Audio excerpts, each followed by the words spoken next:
नित्यानन्देश्वरसमारम्भां नित्यानन्देश्वरीमध्यमाम् अस्मदाचार्यपर्यन्तां वन्दे குருபரம்பராம்.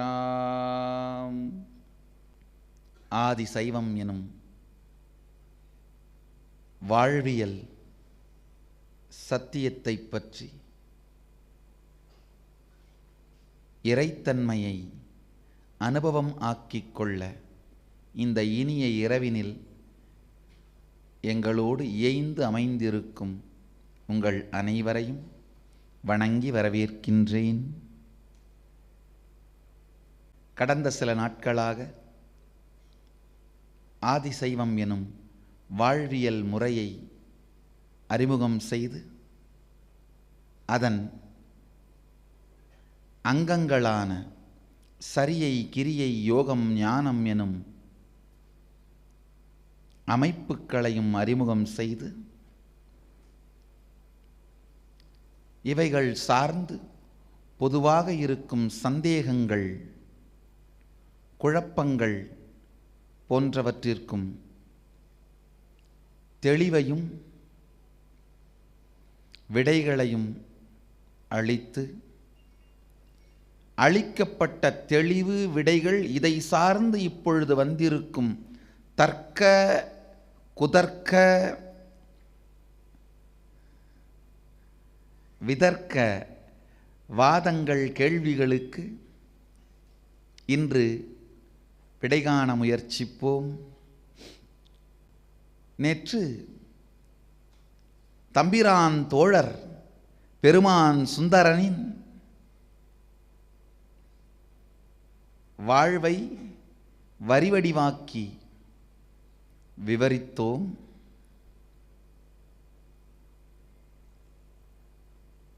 தர்க்க ரீதியாக கேட்கப்பட்ட சில கேள்விகள், இறைவனையே நேரில் தரிசித்த சுந்தரர் ஏன் சாதாரண ஆசைகளில் விழுந்தார்? இது தர்க்க ரீதியான கேள்விகள். ஆழ்ந்து புரிந்து கொள்ளுங்கள். சுந்தர பெருமான் இறைவனுக்கு அருகாமையில் கைக்கலகு தாங்கும் திருப்பணி செய்து வரும்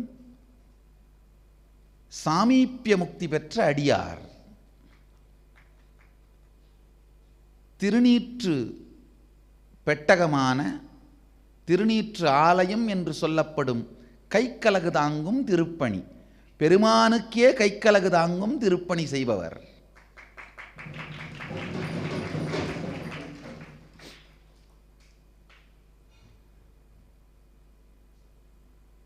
ஒரு நாள் காலை பெருமான் திருமுடியிலே மலர் சூட்டுவதற்காக கைலாயத்தின் நந்தவனத்தில் மலர் பறிக்கச் சென்றார். சென்ற இடத்தில் தேவியாரின் 2 தாசிமார்கள், சேடிமார்கள் மலர் பறிக்க வந்திருந்தார்கள். அவர்கள் அழகில் இவர் மயங்கினார், இவருடைய அழகில் அவர்கள் மயங்கினார்கள். மனம் மீண்டும்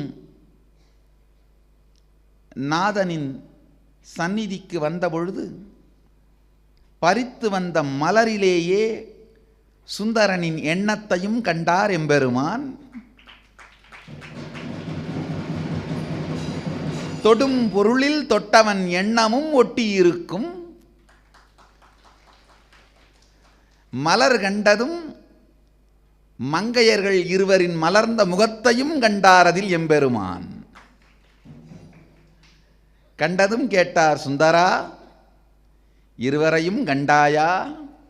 நாணி குறுகி வெட்கத்தோடு தலை கவிழ்ந்து தம்பிரான் தோழன் நிற்க, கைலை நாதனோ, அஞ்சாதே அப்பனே, செல்வாய் பூவுலகிற்கு சிறப்போடு இருபெண்ணோடும் வாழ்ந்து கொண்டமோகம் தனிந்தபின் மீண்டும் வருவாய் என்றார். கேட்டதும் உளமெல்லாம் நடுநடுங்கினார் சுந்தரன். ஐயகோ, ஒரு பெண்ணின் போகமா, ஒரு பெண்ணின் எண்ணமா, சாமீப்பிய முக்தியில் இருக்கும் என்னை தள்ளி வைக்கும் சக்தி வாய்ந்தது. சாயுஜ்யம் அடையும் வரை எது வேண்டுமானாலும் நம்மை கீழ் இறக்கலாம் என்பதற்கு சாட்சி இந்த நிகழ்வு. இரண்டர இறைவனோடு ஒன்றிவிடும் சாயுஜ்யமான ஜீவன் முக்தி அமையும் வரை எது வேண்டுமானாலும் நம்மை கீழ் இழுத்து விடலாம் என்பதற்கான சாட்சி. எப்படியானாலும் சரி, ஒரு வினாடி மயங்கினார் என்பது உண்மைதான். ஆனால் உளம் முழுவதும் இறைவன் பாகமல்லவா? அதனால் நடுநடுங்கினாலும் வரம் ஒன்று கேட்கிறார். அப்பனே, பிறவாமை வேண்டியே வந்தேன், பிறந்தாலும் உன்னை மறவாமை வேண்டும். அங்கு செல்லும் பொழுதும் ஆபத்தில் நீயே வந்து, நானே மறுத்தாலும் நீயே வந்து என்னை தடுத்தாட்கொண்டிடல் வேண்டும் என்கின்ற வரம் கேட்டு வாங்கிக் கொள்கிறார். அப்பனும் ஆகட்டும் அப்படியே என்று அருளிவிடுகின்றார். தம்பிரான் தோழன் அல்லவா, பக்கத்தில் இருந்து பணிவிடை செய்தவன், அவன் கருணையின் ஆழம் தெரிந்தவன். பெருமான் கருணையின் ஆழத்தை தெரிந்தவர்களுக்கே தவறு செய்யும் தைரியம் வந்து விடுகின்றது. எல்லா இடத்திலையும் நடக்கிற பிரச்சனை இது. பெருமான் கருணையின் ஆழம் தெரிந்தவர்களுக்கு தவறு செய்யும் தைரியம் வந்து விடுகின்றது. ஏனென்றால் எப்படி இருந்தாலும் ஏற்றுக்கொள்வான்.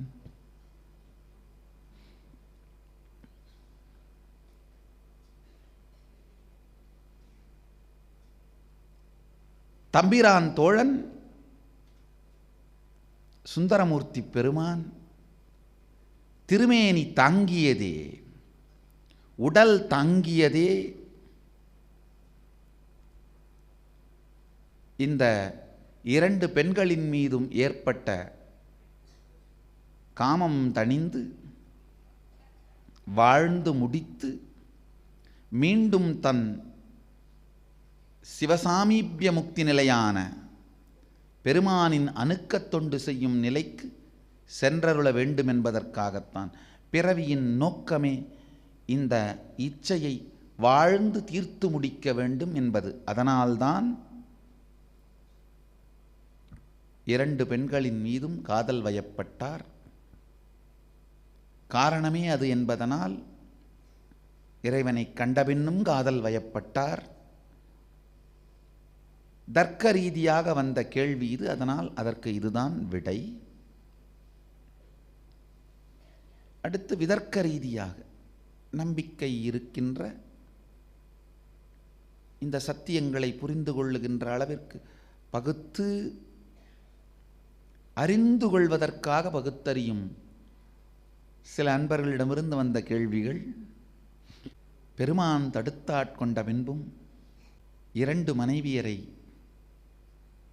மணந்து கொண்டு ஒருவரின் உத்தரவு பெறாமலேயே இரண்டாம் திருமணம் செய்து கொண்டு, இது சமூக ஒழுக்கத்திற்கு எதிரானதல்லவா, இது சரியா என்று விதர்க்க இருக்கின்ற சில பக்தர்கள் கேள்வி எழுப்பியிருக்கிறார்கள். ஆழ்ந்து புரிந்து கொள்ளுங்கள்.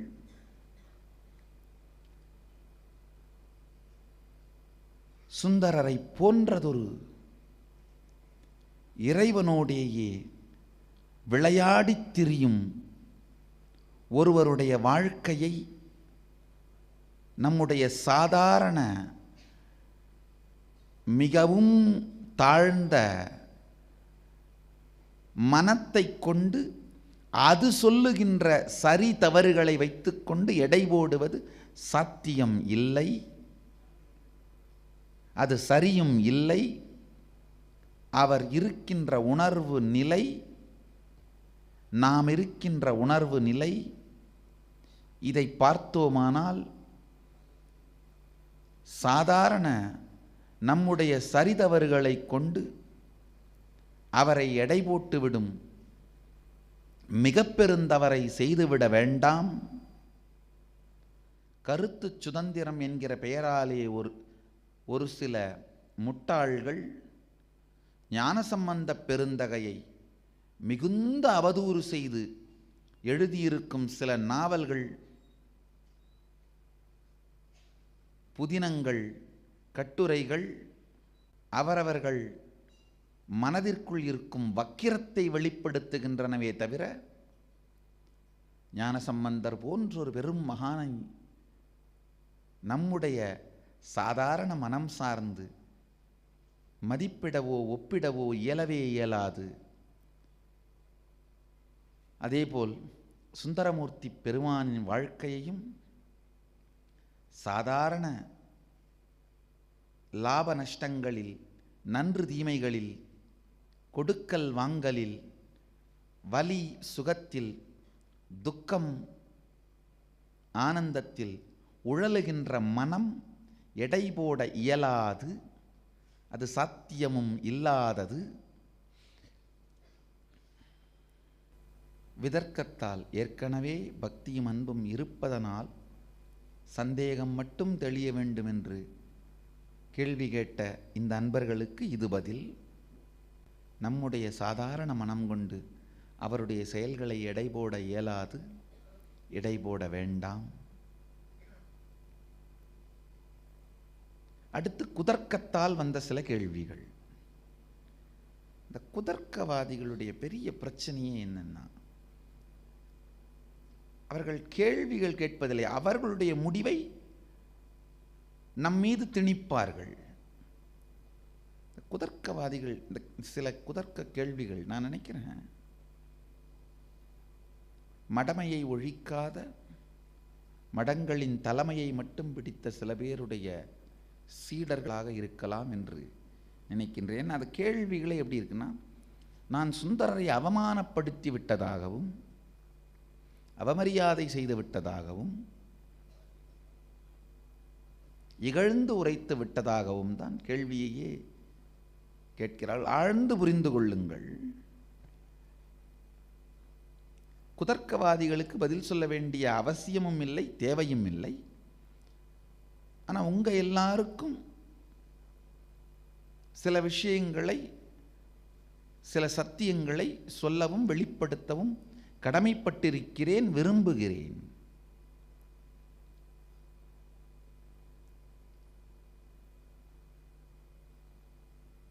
துக்கத்திலும் சுகத்திலும்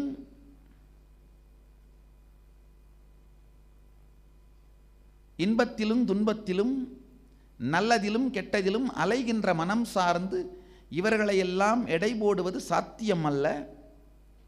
ஆனால் தம்பிரான் தோழனான சுந்தரரும் தம்பிரானும் இருக்கின்ற, எம்பெருமான் ஈசனும் இருக்கின்ற உணர்வு நிலையை என் வாழ்க்கையில் உணர்ந்ததனால் எந்த உணர்வு நிலையில் இந்த மொத்த நிகழ்ச்சியும் நடந்தது என்று நடந்ததை நடந்தவாறு நடந்த நிலையிலிருந்து பார்த்து உங்களுக்கு சொல்ல வேண்டிய கடமை எனக்குள்ளது.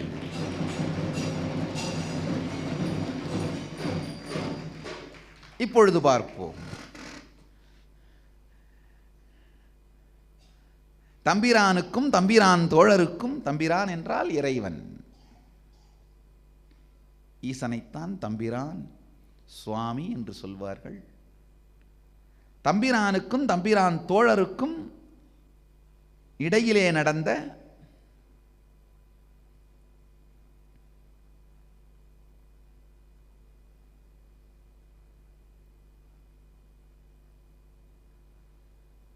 பக்தியின் லீலை, பக்தியின் விளையாட்டு,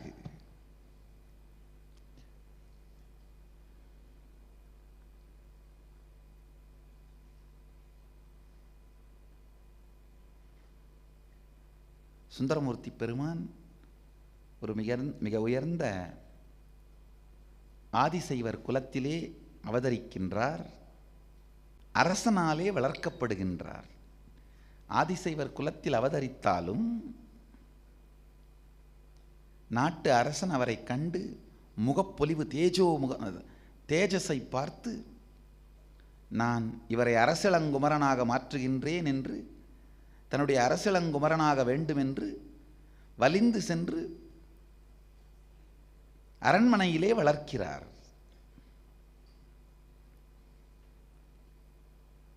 திருமணப் பருவம் வந்ததும்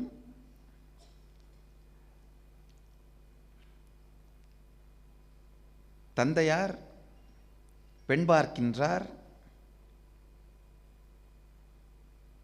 அருகாமையில்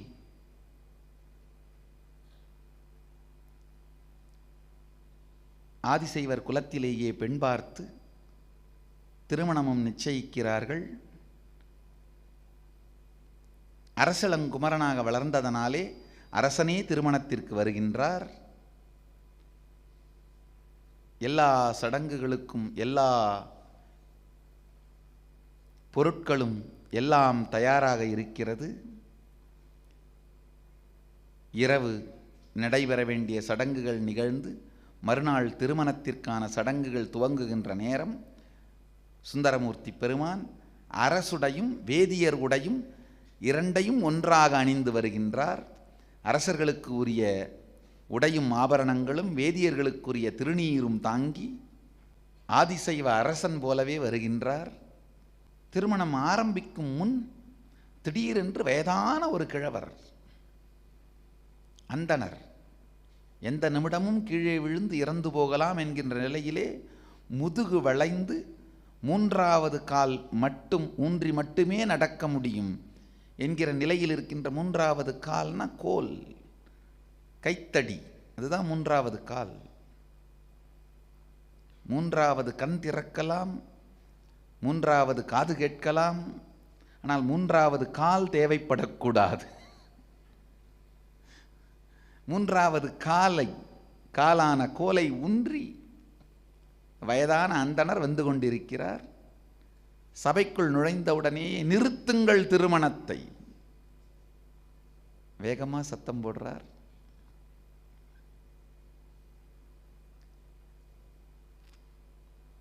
எல்லோரும் கேட்கிறார்கள், ஏன், நீங்கள் யார் என்று.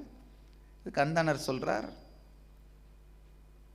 திருமணக் கோலத்திலே இருக்கின்ற இந்த சுந்தரன் என்னுடைய அடிமை, இவன் எனக்கு ஊழியம் செய்ய வேண்டியவன், இவன் திருமணம் செய்து கொள்ளலாமா வேண்டாமா என்று முடிவு செய்ய வேண்டியது நான், என்னை கேட்காமல் இவன் எப்படி திருமணம் முடிக்கலாம், இவன் என் அடிமை என்று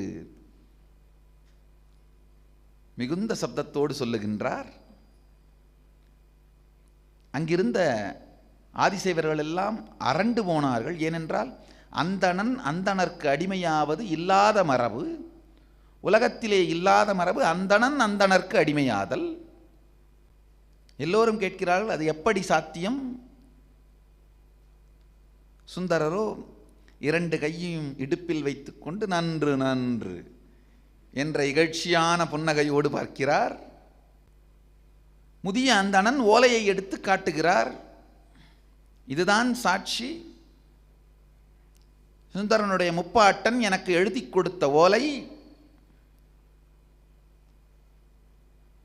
சுந்தரர் படு வேகமாக ஓடி அந்த ஓலையை பறிக்க முயற்சிக்கின்றார். கிழவனாக வந்ததோ ஈசன் எம்பெருமானே, அவரும் ஓடுகிறார், இவரும் ஓடுகிறார். ஒருவர் ஓடும் பொழுது பிடிக்கணும்னா வேகம் தேவையில்லை, அவருடைய ஓட்டத்தினுடைய போக்கை தெரிந்து கொள்ள வேண்டும். பாம்பு விரட்டும் போது நேராக ஓடணும், ஏன்னா பாம்பு வளைஞ்சு வளைஞ்சு தான் போகும், அதுலேயே ரொம்ப நேரம் செலவாயிடும். யானை விரட்டும் போது வளைஞ்சு வளைஞ்சு ஓடணும், காரணம் என்ன, யானையால் நேராகத்தான் வர முடியும். நீங்கள் வளைஞ்சு வளைஞ்சு ஓடனா யானை கன்ஃபியூஸ் ஆயிரும். இந்த ஓடுவதும் பிடிப்பதும் ஓட்டத்தின் வேகம் சார்ந்ததல்ல, ஓடுபவர் பிடிப்பவர் இதை பற்றிய தன்மை சார்ந்தது. வேகம் சார்ந்ததாக இருந்தால் பெருமானை ஒருவர் பிடிக்க முடியுமா? நம் எல்லோர் உள்ளத்திற்குள்ளேயுமே அமர்ந்து கொண்டு நாம் திரும்பி பார்க்கின்ற ஒரு க்ஷணம் கூட நம் கண்ணில் சிக்காமல் எங்கோ ஓடி மறைந்து ஒளிந்து கொண்டிருக்கின்றவனை முப்புறம் எரித்தவனை மாலும் அயனும் காணாத பாதம், பிரம்மனும் விஷ்ணுவும் தேடியே காணாத பாதத்தை பிடிக்க முடியுமா? சாத்தியமே இல்லை. ஆனால் உள்ளுக்குள் திரும்பி அவன் பாதத்தை ஒரு முறை பிடித்தோமானால் வெளியில் அவன் ஓடினாலும் பிடிப்பது சாத்தியம். சுந்தரர் ஏற்கனவே ஒரு முறையாவது பிடித்திருக்கிறார் என்பதனால் வெளியிலே ஓடிய அந்தணரை பிடித்து விட்டார். உள்ளுக்குள் அவனை ஒரு முறையாவது தேடி பிடித்திருந்தால்தான் சாமீபிய முக்தி வரை செல்ல முடியும். உள்ளே பிடித்தவர் என்பதனால் ஓடுபவனுடைய ஓடும் முறை தெரிந்து அந்தணரை பிடித்து விடுகின்றார். பிடித்த அந்த ஓலையை கிழித்து எறிந்து விடுகிறார். ஓடும் முறையை சுந்தரர் கற்றாரே தவிர பெருமான் உள்ளத்து முறையை கற்கவில்லை. அதனால தான் இந்த ஓலையை கிழிச்சு போட்ட உடனேயே அந்த வேதியர் சொல்றாரு, மூல ஓலை தனியா இருக்கு, இது படி ஓலை தான் அப்பனேங்கிறாரு.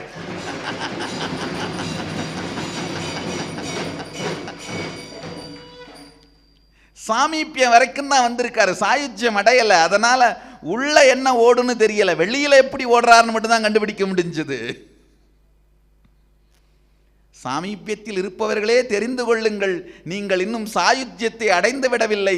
அதனால் உள்ளே என்ன இருக்கிறது என்று உங்களுக்கும் இன்னும் தெரியாது.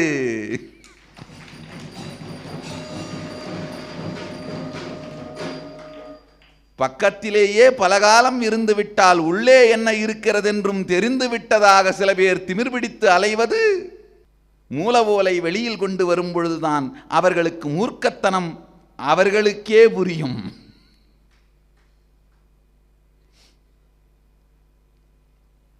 முதியவராக வந்த அந்தணர் பெருமான் மூல ஓலை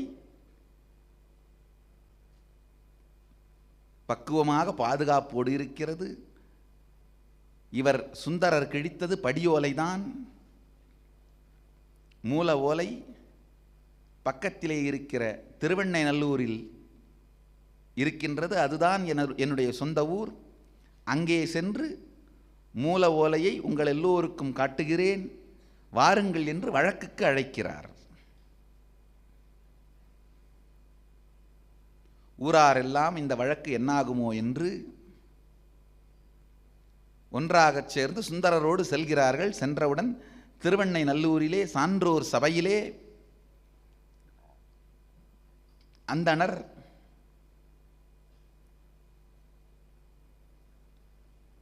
ஒரு நிபந்தனையை சொல்றார்.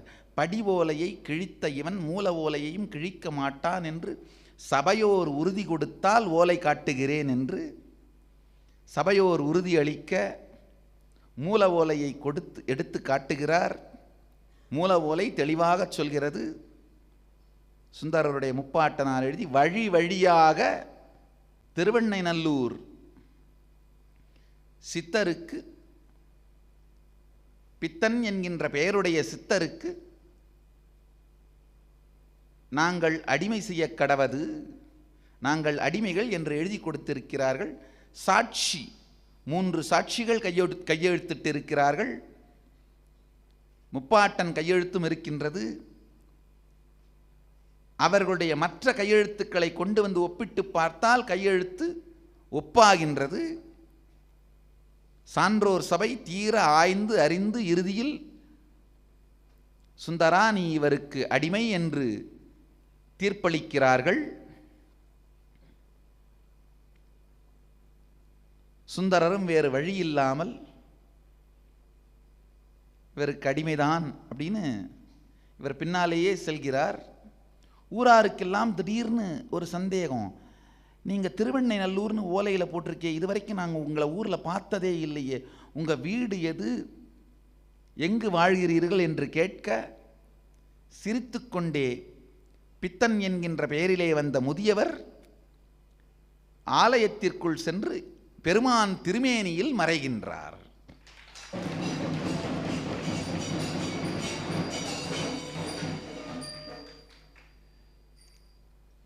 மறைந்து உடனே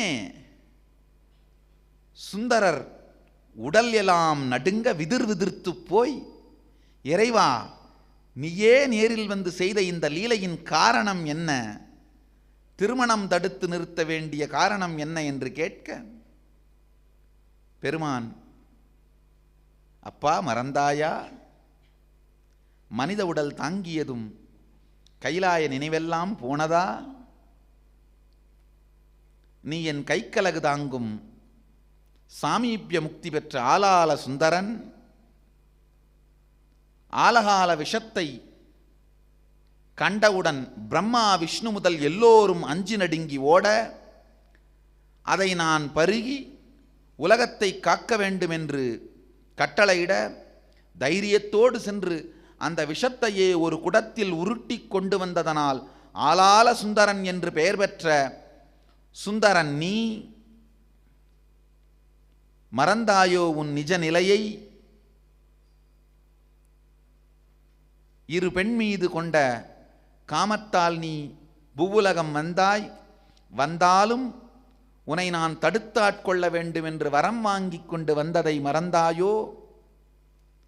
சொன்னவுடன் சுயநினைவுக்கு வந்தார் சுந்தரர். ஆஹா, பெருமானே, நானே மறுத்தாலும் என்னை தடுத்தாட்கொள்ள வேண்டும் என்று கொடுத்த வரத்தை நிறைவேற்ற வந்தாயோ என்று உளமெல்லாம் உருகி நெஞ்சு பஞ்சாய் கரைய தன்னுடைய சுயநிலையை உணர்ந்து திருமணத்தை மறுத்து பெருமானிடம் தவ வாழ்க்கை வரம் கேட்க பெருமானும் அவ்வாறே அளிக்கின்றார். இந்த முதல் நிகழ்ச்சியே ரொம்ப அருமையான நிகழ்ச்சி. நாளமிலா சுரபிகள்னு தமிழில் ஒரு வார்த்தை இருக்கு, ஆங்கிலத்தில் ஹார்மோன்ஸ்னு சொல்லுவோம். இந்த நாளமிலா சுரபிகள் மனதாலே கட்டுப்படுத்தப்படுவதனால் அதற்கு உடலோடு எந்த நாள இணைப்பும் இல்லாதது. உங்களுடைய உணவு, உங்களுடைய உடலினுடைய இயற்கையான எந்த ஒரு விஷயத்தாலும் இந்த நாளமிலா சுரபிகள் கட்டுப்படுத்தப்படுவதில்லை. அதனால தான் அதுக்கு நாளமிலா சுரபிகள்னு பேரு. இணைக்கின்ற நாளம் இல்லை. ஏன் அது அதிகமாக சுரக்குது கம்மியாக சுரக்குதுன்னு பௌதீக காரணம் கிடையாது, உடல் ரீதியான காரணம் கிடையாது. மன ரீதியாக மட்டும்தான் அதை இயக்கவும் கட்டுப்படுத்தவும் முடியும். நல்லா ஆழ்ந்து கேளுங்கள் இந்த சத்தியத்தை. மனசு தான் நாளமிலா சுரபியை கட்டுப்படுத்தணும். நாளமிலா சுரபிகள் சுரந்து விட்டால் அதன் இயக்கத்தை அதற்கு பிறகு மனம் கூட கட்டுப்படுத்த முடியாது. அதாவது இது ஒன்றோடு ஒன்று ஆழமாக இணைந்தது. முதலில் இருந்தே மனசு கட்டுப்பாடோடு இருக்கணும். அப்படி இல்லைன்னா தானாகவே மனசு அந்த நாளமிலா சுரபிகளை இயக்கிவிடும். சுரபிகள் சுரந்து விட்டால் அதற்கு பிறகு மனத்தால் கூட அதை கட்டுப்படுத்த முடியாது. ஒரு உதாரணம் சொல்லணும்னா, அட்ரினலின் கிளான்ஸ் பயம் சார்ந்தது. உங்கள் மனம் கட்டுப்பாட்டோடு பயமில்லாமல் பயப்படாமல் இருக்குமானால் நல்லது. ஒரு முறை பயந்து அந்த அட்ரினலின் உடம்பு முழுக்க பரவ அனுமதிச்சிட்டிங்கன்னா அதுக்கு பிறகு நீங்கள் மனசை கட்டுப்படுத்தினாலும் கூட பயத்தால் வருகின்ற பக்க விளைவுகளான நடுக்கம், விதிர்விதிர்ப்பு, நரம்பு தளர்ச்சி இதெல்லாம் கட்டுப்படுத்த முடியாது. வாயில் வேணா சொல்லலாம், எனக்கு பயம்லாம் ஒன்றும் இல்லை. ஆனால் கண் காட்டிவிடும் பயத்தை. இந்த நாளமிலா சுரபிகளின் போக்கும் இயக்கமும் உடம்பு மனசு இது சார்ந்து அது இயங்குகின்ற விதம், பக்குவம் எல்லாவற்றையும் நீங்கள் கட்டுப்படுத்தி விடலாம். நான் இந்த நாளமிலா சுரபிகள் ஹார்மோன்ஸ் முன்னாடி விழுந்தீங்கன்னா போச்சு. விழக்கூடாத இடம் அதுதான். அங்க விழுந்தா உங்களை கடவுளாலும் கடவுளின் அவதாரமான குருவாலும் மட்டும்தான் தூக்கிவிட முடியும். ஆனா பிரச்சனை என்னன்னா, அங்க விழுந்த பிறகு கடவுளையோ கடவுளின் அவதாரமான குருவையோ தூக்கி விடுங்கள்னு கேட்க கூட தோணாது. அதனால தான் விடுறதுக்கு முன்னாடியே, அப்பனே ஒருவேளை நான் விழுந்தா நான் வேண்டான்னு சொன்னாலும் என்னை தூக்கி விட்டுருன்னு கேட்டுறது. அந்த வரம் பெற்று வந்தவர் சுந்தரர். தெரியாம நான் விழுந்தேன்னா கூட நான் வேணான்னு சொன்னாலும் என்னை தூக்கிரு. ஏன்னா நாளமிலா சுரபியின் கட்டுப்பாடு, ஹார்மோனல் ஸ்ட்ரகிளில், ஹார்மோனல் காம்ப்ளிகேஷன்ஸில், ஹார்மோனல் ப்ரெஷரில் விழுந்தா எந்திரிக்கணும்னு கேட்க கூட தோணாது. சுந்தரருக்கு புரிந்து விட்டது. சில வினாடிகள் மாத்திரம்தான் அந்த ஹார்மோனல் ப்ரெஷரில் விழுந்தேன்.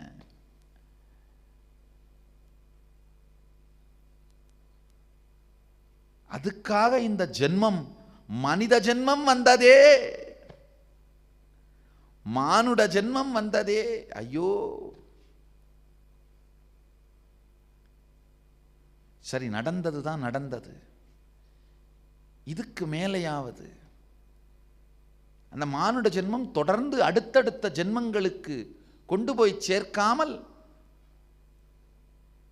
அந்த பாதுகாப்பு உறுதியையாவது, இந்த ஒரு ஜென்மத்தோடு இது முடிந்து விட வேண்டுங்கிற பாதுகாப்பு உறுதியையாவது கேட்டு வாங்கிக்கலாம் தான் பெருமான்கிட்ட கேட்கிறார். சரியான வரம் கேட்டார் சுந்தரர். கேட்ட வரம் சரியான வரம். நானே மறுத்தாலும் என்னை தடுத்தாட்கொள்ள வேண்டும். என்ன நல்லா புரிஞ்சுக்குங்க. இந்த வரம் கொடுத்தல், வரம் வாங்கல், இந்த மொத்த தாத்பரியமும் புரிந்தால்தான் சுந்தரர் எந்த தெளிவிலிருந்து இந்த வரத்தை வாங்கியிருக்கிறார்னு புரியும். எத்துணை வரம் நான் கொடுத்தாலும் நீங்க அது வேண்டாம்னு சொல்லிட்டீங்கன்னா அதுக்கு மேல அந்த கட்டுப்பாட்டிற்குள் நான் இல்லை. அதுக்கு மேல அதை நிறைவேற்றுன்ற கட்டுப்பாடு எனக்கு இல்லை. நீங்க வேண்டான்னு சொல்லாத வரைக்கும் தான் அதை, அந்த கமிட்மெண்ட், அந்த கட்டுப்பாட்டுக்கு கட்டுப்பட்டு இருக்க வேண்டிய தேவை இருக்கு. ஏன்னா தனி சுதந்திரத்திற்கு, தனி சிந்தனை சுதந்திரத்துக்கு மிகப்பெரிய சக்தி உண்டு. முக்தியே வேணும்னு நீங்க கேட்டு 3000 ஆண்டு தவங்கிடந்து ஏதோ ஒரு நாள் இல்லையப்பா வேண்டாம்னு பெருமான்கிட்ட சொல்லிட்டீங்கன்னா உங்களுக்கு முக்தி கொடுக்கணுன்ற அவசியம் அவருக்கு இல்லாமல் போய்விடுகிறது. அது தனி சுதந்திரத்தின் சக்தி. பொதுவா பெருமான் சோதனை பண்ணும்போது அந்த தனி சுதந்திரத்தின் சக்தியைத்தான் கிளறி விடுவார். கிளறி விட்டு நம்ம வாயாலேயே வேண்டான்னு சொல்ல வச்சிருவாரு. அதுக்குத்தான் எல்லா விளையாட்டும் பண்ணுவாரு. ஆனா சுந்தரர் பக்கத்திலேயே இருந்தவர் தானே, எல்லாமே தெரியும். இல்லை என்ன பண்றாரு, எப்படி ஒன்னொன்னுத்தையும் டீல் பண்றாரு, எப்படி எல்லாத்தையும் பார்க்கறாரு. பக்கத்தில் இருக்கவங்களுக்கு அது ஒரு பெரிய வரம். என்ன லாஜிக், என்ன ஃப்ரேமை வச்சு ஃபங்க்ஷன் பண்றாரு அப்படின்ற உள்ளிருந்து பார்க்கலாம், அந்த இன்சைடர்ஸ் வியூவை பார்க்கலாம். அதனால தான் அந்த வரம் கேட்கிறாரு. நானே மறுத்தாலும் கைவிடாது என்னை தடுத்தாட்கொண்டு மீண்டும் கொண்டு வர வேண்டும் வரம் வாங்கிடுறாரு.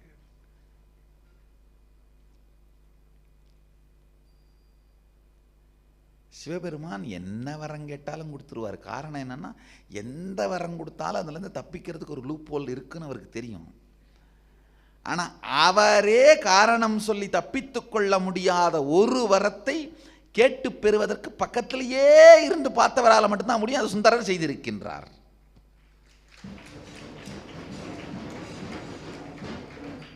எப்பவாவது உங்கள் வாழ்க்கையில் இந்த தன்னை மறந்து கரைந்து இறைவனோடு இணைந்திருக்கின்ற தரிசனமோ அனுபவமோ வந்தால் இந்த ஒரு வரத்தை மறக்காமல் வாங்கிவிடுங்கள். நானே மறந்தாலும் என்னை நீ மறவாது தடுத்தாட்கொள்ள வேண்டும்.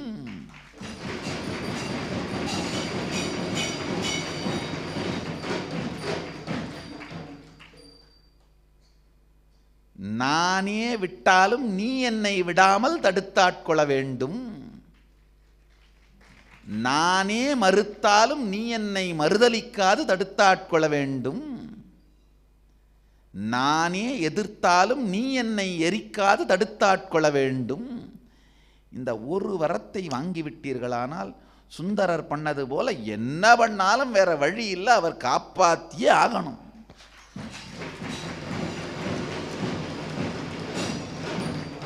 இந்த ஒரு வரம் பெற்றவன் திருவரம் பெற்றவன்.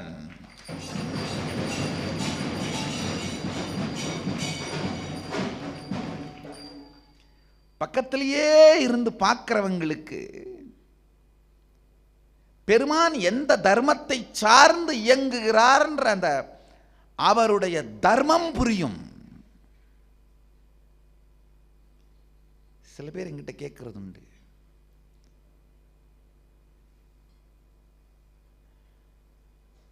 எப்படி நாங்கள் தெரிஞ்சுக்கிறது நீங்கள் கொடுக்குற எந்த வரம் நிஜமாகும் எந்த வரம் ஆகாது, இந்த சூக்ஷ்மத்தை எப்படி புரிஞ்சுக்கிறது? அது பக்கத்தில் உங்களுக்கு கரெக்டாக புரியும்.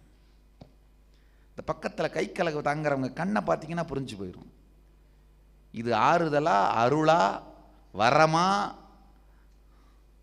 மரமா அல்லது மறுதலிக்க வைக்கும் திறமா?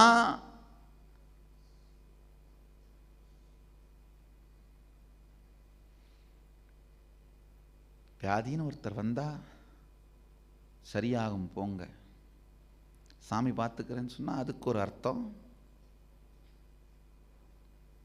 கட்டாயம் சரி பண்ணுறேன் கவலைப்படாதீங்க போங்க, மாங்கல்யம் நிரந்தரமாக இருக்குன்னு சொன்னால் அதுக்கு ஒரு அர்த்தம்.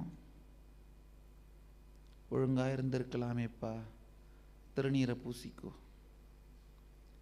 கஷ்டம் குறையும் அப்படின்னு சொன்னால் அதுக்கு ஒரு அர்த்தம். கோவிலில் போய் பிரார்த்தனை பண்ணிட்டு போ அப்படின்னு சொன்னால் அதுக்கு ஒரு அர்த்தம். தைரியமாக இருங்க அப்படின்னு சொன்னால் அதுக்கு ஒரு அர்த்தம். ஆனந்தமாக இருங்க அப்படின்னு சொன்னால் அதுக்கு ஒரு அர்த்தம். முடியலைன்னா ஜாலியாக இருங்க அப்படின்னு சொன்னால் அதுக்கு ஒரு அர்த்தம்.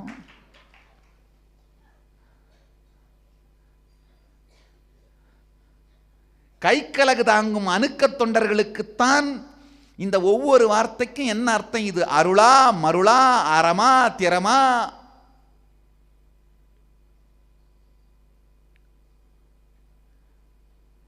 இதன் பக்க விளைவு என்ன, எதிர் விளைவு என்ன, அடுத்த விளைவு என்ன அப்படின்னு புரியும்.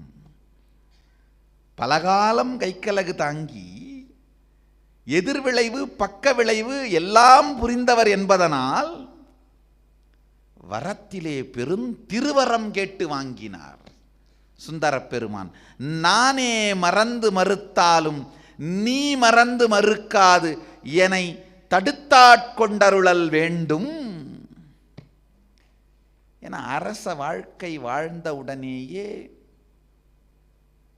கைலாய எண்ணம் மறைந்தது, வந்த நோக்கம் மறந்தது.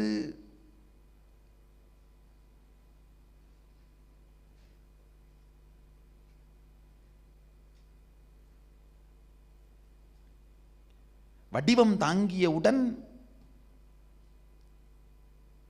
விஷ்ணுவுக்கே அவதாரங்கள் பல எடுத்த விஷ்ணுவுக்கே வந்த காரணம் மறந்து விடுகிறது.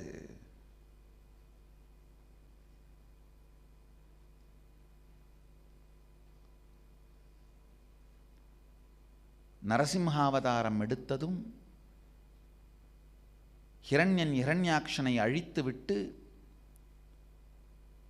வெறி கோபம் தாங்காமல் அசுரர்களின் இரத்தத்தை குடித்ததனால் மேலும் கொண்ட கோபம் தணியாமல் உலகத்தையே மிரட்டி கொண்டிருந்தது நரசிம்மம். பெருமான் சரபேஸ்வரராக வந்து நரசிம்மத்தின் கோபந்தணித்து, அப்பா நீ நாராயணன், வந்த வேலை முடிந்து விட்டது, கிளம்பி வா என்று நரசிம்ம உடலை கிழித்து நாராயணனுக்கு விடுதலை அளிக்கின்றார். ஒவ்வொரு அவதாரத்திலும் ராமனாக வந்தபொழுது ராவண வதம் முடிந்து எல்லாம் முடிந்து அயோத்தியை காலம் ஆயிரக்கணக்கான ஆண்டுகளாக தொடர்ந்து ஆனந்தமாக ஆண்டு கொண்டிருக்கிறார். ராமராஜ்யம் அருமையாக நடக்கின்றது. தான் விஷ்ணு என்பதையே மறந்துவிட்டு ராஜ்யத்தை செய்து கொண்டிருக்கின்றார். காலகாலன் முன்தோன்றி, அப்பா நீங்கள் விஷ்ணு, வந்த வேலை முடிந்தது, கிளம்பி வாருங்கள் என்று சொல்லி லக்ஷ்மணனை தற்கொலை செய்து கொள்ள வைத்து, அருமையான கதை. காலகாலன் சிவனடியார் கோலம் பூண்டு ராமனிடம் வந்து, ராமா உன்னுடன் நான் தனியாக உரையாட வேண்டும், அந்த நேரத்தில் வேறு யாரும் உள்ளே வரக்கூடாது என்று சொல்ல, ராமனும் லக்ஷ்மணனை காவலுக்கு நிறுத்த, லக்ஷ்மணனிடம் யாராவது உள்ளே மீறி வந்தால் உன் உயிர் போகும் என்று எச்சரித்து காவலுக்கு நிறுத்த, அந்த நேரம் பார்த்து கோபமே வடிவான துர்வாசர் வர, லக்ஷ்மணனுக்கோ திண்டாட்டம், உள்ளே விட்டு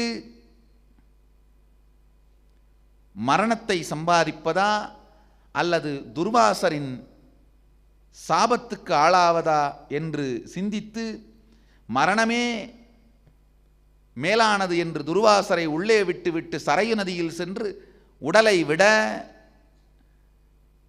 இந்த செய்தியை கேள்விப்பட்டவுடன் ராமன் என்ன நடந்தது என்று திகைக்கும் பொழுது,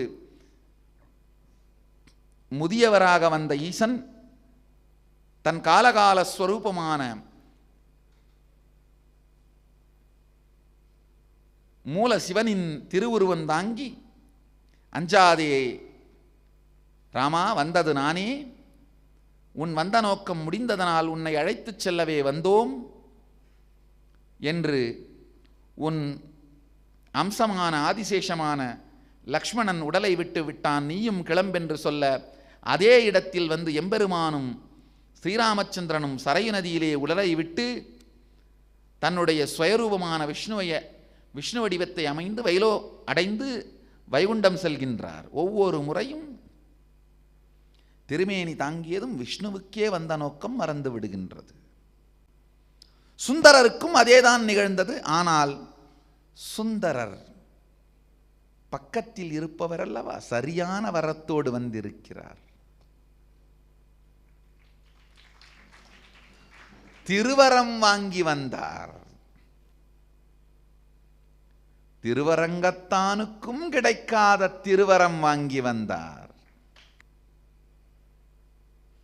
சுந்தரர் வாழ்க்கையிலே அருமையான 32 நிகழ்ச்சிகள் உள்ளது. முதல் நிகழ்ச்சியைத்தான் இன்று சொல்ல முடிந்தது.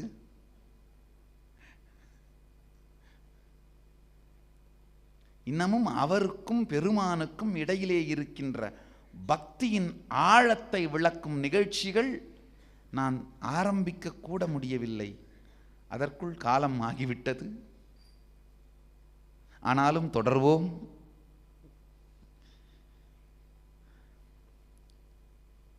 பறவை நாச்சியாரோடும் சங்கிலி நாச்சியாரோடும் அவர் வாழ்ந்த விதம், அவை ஒவ்வொன்றிற்கும் பெருமானையே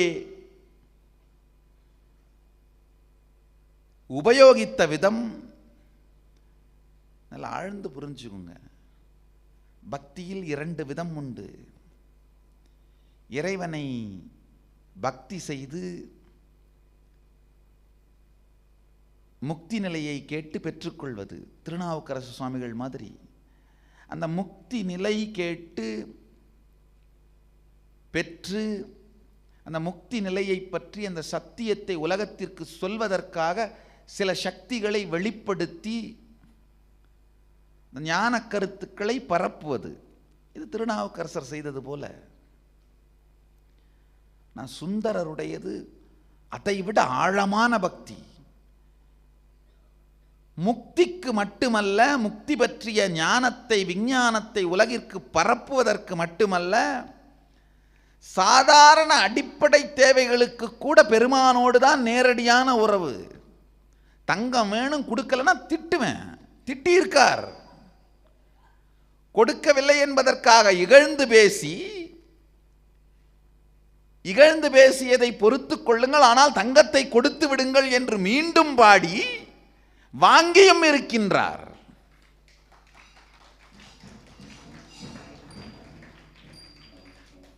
வந்தொண்டர் என்கின்ற வார்த்தைக்கு இலக்கணம் சுந்தரமூர்த்தி பெருமான். சைவத்தை வாழணுங்க, பெருமானை வாழ வேண்டும்.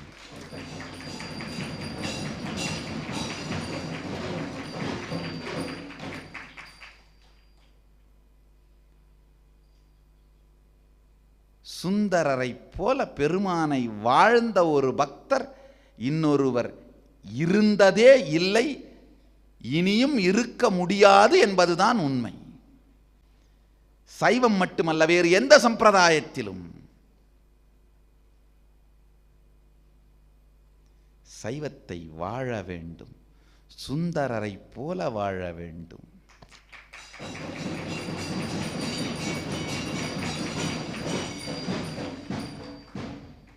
வாருங்கள், சைவத்தை வாழ்வதற்கு பெருமான் காட்டிய வழி சமய தீட்சையும் விசேஷ தீட்சையும். தமிழ் உலகே திரண்டு வா, ஜாதி மதம் இனம் கடந்து எல்லா உயிரினங்களுக்கும் பொது என்று எம்பெருமான் அருளிய இந்த தீட்சைகள் சைவத்தை வாழும் வழி. வாழ்வியல் சத்தியமான சைவத்தை வாழ்ந்திட வாருங்கள். 2 தீட்சைகளையும் பெற்று இறைமயமாக மாறுங்கள். சொல்ல சொல்ல சொல் இனிக்கின்றது, சொல்லும் நாவினிக்கின்றது. நாக்கில் ஊறும் எச்சில் உள் செல்வதால் தொண்டை இனிக்கின்றது. சிந்தை செய்து வார்த்தைகளாய் மாற்றுவதனால் நெஞ்சு நிற்கின்றது. சிந்தைக்கு ஆதாரமாய் இருப்பதனால் உணர்வே இனிக்கின்றது. உணர்விற்கு மூலமாய் இருப்பதனால் உயிரே இனிக்கின்றது. சுந்தரா, உன் வாழ்வை சொல்லும் என் உயிரே இனிக்கின்றது. ஆம், இனிக்க தமிழ்த்தாயும்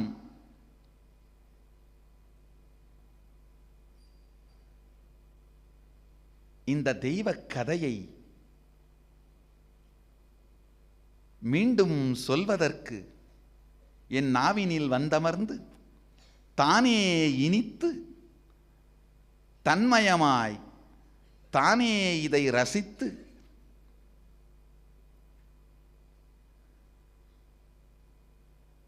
உண்மையை உள்ளத்தில் உள்ளபடியே சொல்லும்